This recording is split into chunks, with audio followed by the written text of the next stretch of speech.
Importing data into Microsoft Access is a reasonably straightforward task to complete. What we need to do for this is go to External Data and then go to New Data Source. And then depending on where your data is stored, you've got a number of options. I'm going to go from an Excel file, because that's where I know I've got one already saved. And then I need to navigate to where I've got this file saved. So if you bear with me for 2 seconds, I'll go find an Excel file. There we go.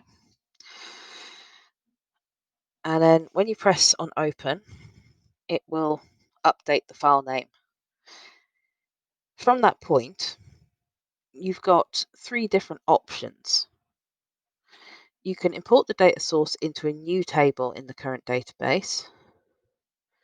If you already have a table set up with the right headers in it, you can append a copy of the records to the table that you wish to that you've got the information there for. Or you can link to the data source by creating a linked table.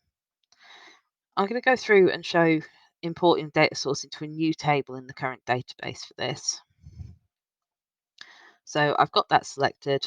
When I click OK, it will come up with an import wizard.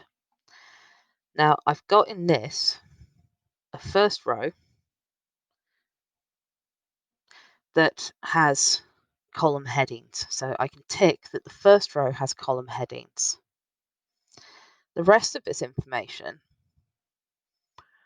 is all records for the database. So when I press next on that,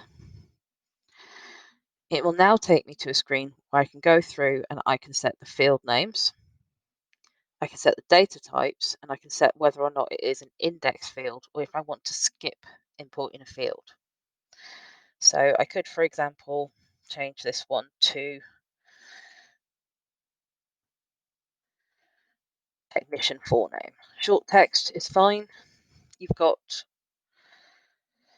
yes, no fields, bytes, integers, currency, singles, doubles, short text, long text, and binary fields as the data type options in there.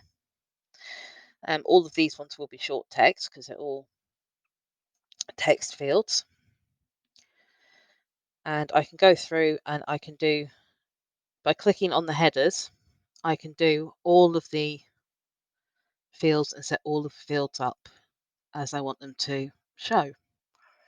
And once I've done that, I can click on next. And then it will let me set, or ask me how I want to set, the primary key. So we can choose to let Access add a primary key, at which point it will set up a nice auto number primary key. We can choose a primary key if there is something that is already there that would give a unique identifier, or we can tell it that there is no primary key in this table. Best default, if you're not sure, is to let Access add a primary key. Name the table that you want to import this information into. So I'm going to call this technician.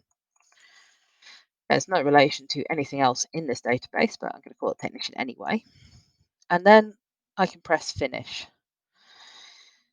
You can save the import steps. So if you were, say, doing this to append a table, and you were likely to get updates in the same file, you could save the import steps and just run saved import to add that data in.